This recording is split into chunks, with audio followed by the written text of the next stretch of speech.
talking swimming and diving on Cards TV. Thank you for watching. I'm Sean Moth. You know the head coach of the Cards, Arthur Albiero, and we're here to talk Big East, and we're here to talk about a champion and a runner-up. And I know the last two words are a little bitter for you, but the bottom line is your women's team dominated the field.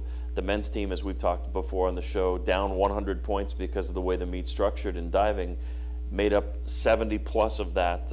It was a great weekend for Cardinal swimming. It was.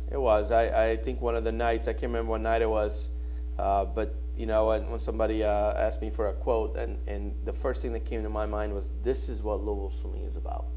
You know, the way we performed that night, the way we had fun, and yeah. You know, and it's amazing how those things go together.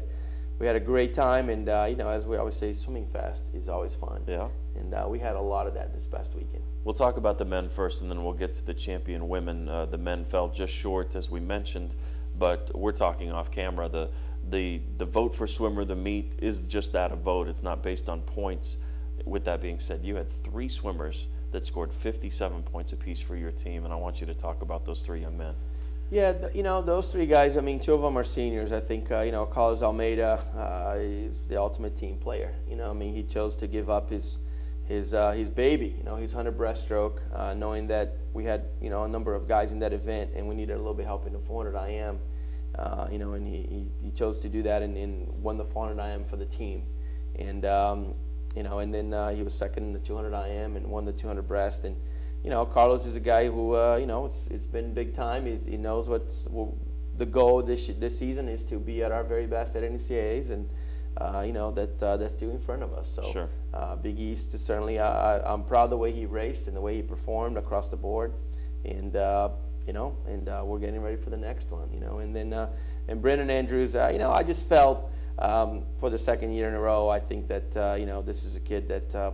You know, last year he was 7 for 7 as far as winning every event, and to me, you know, it's a shame that that was not perceived that way. You know, and that's, I'm not certainly I'm not bitter about it. You know, it is what it is, and the kid knows he's continued to gotten better, and that's ultimately what we're trying to do, Sean. Yeah. You know, and he got better this weekend. He just missed an A cut in the 100 back by 1/100th.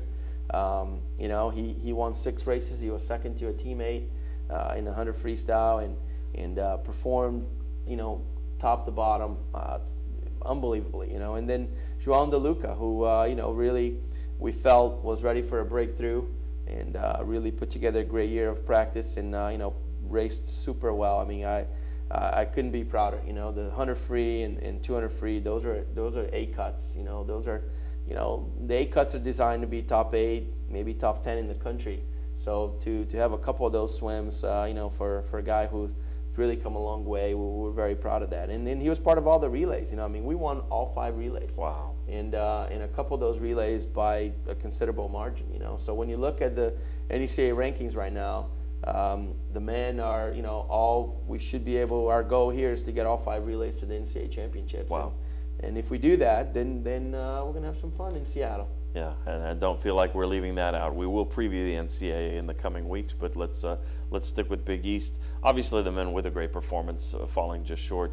The women, however, they powered their way to a title, and there were a lot of individuals that helped you that way. But just another great job by the women to defend that title. Absolutely, and I think we had this conversation after the meet with the ladies. I mean, it was a team effort across the board, and it wasn't just the 18 scorers, you know, the 17 swimmers and 3 divers that were contributing points. It was the other 6 swimmers that were there, you know, and what they call developmental squad or exhibition swimmers. I mean, I was so proud of the way those guys raced, and you know, because they set the tone. Yep. You know, it really kind of it raises the level for everybody across when, you know, when the kids that are in that position could be perceived a less than an ideal position.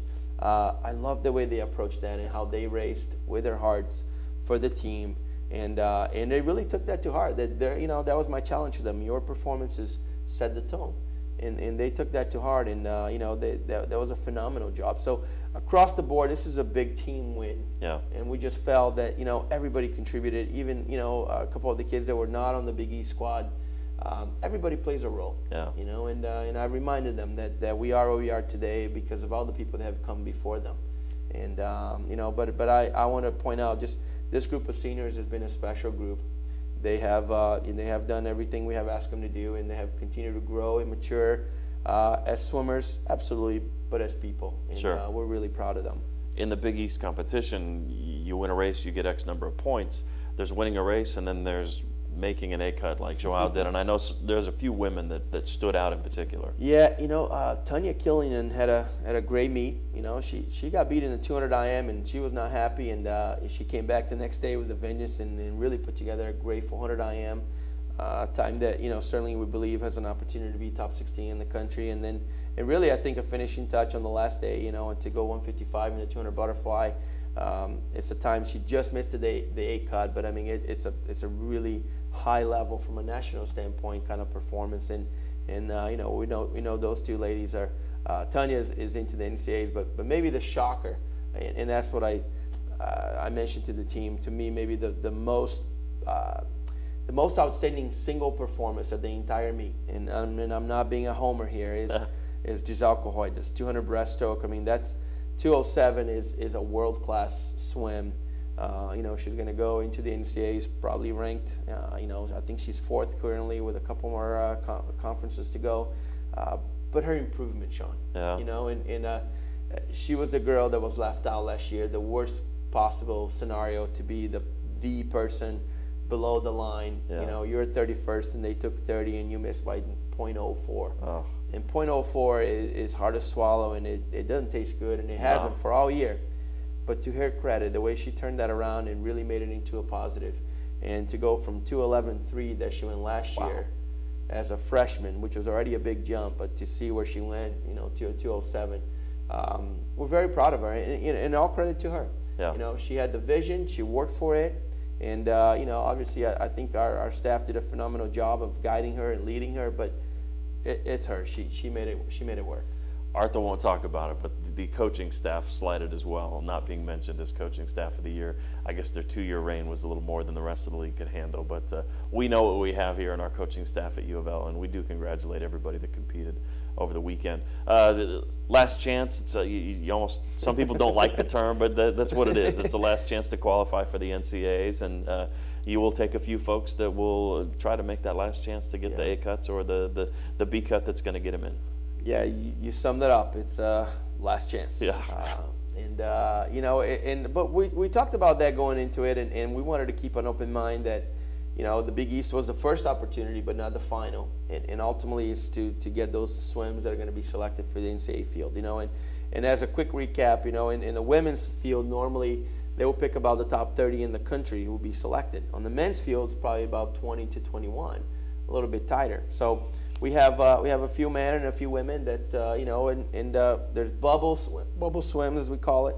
We have a couple that are bubble out, and that's not a good place to be. No. So we need to try to be bubble in, and really we're looking for a couple tenths. I mean, that's really what it comes down to, in our relays including. So we're looking for a couple tenths, and that's why you go to last chance meet, and that's what I just reminded the group a couple days ago, that last chance meets, you can dread them a little bit, but invariably every year over the last 16 years that I've gone to those meets, somebody does something really special. Sure.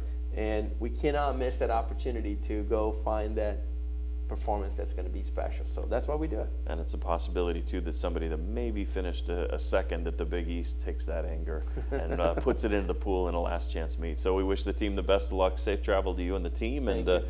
We'll look forward to previewing the NCAAs next week. Thank you, Sean. I appreciate it. For Arthur Albiero, I'm Sean Moth. Thanks for watching. We will talk next right here.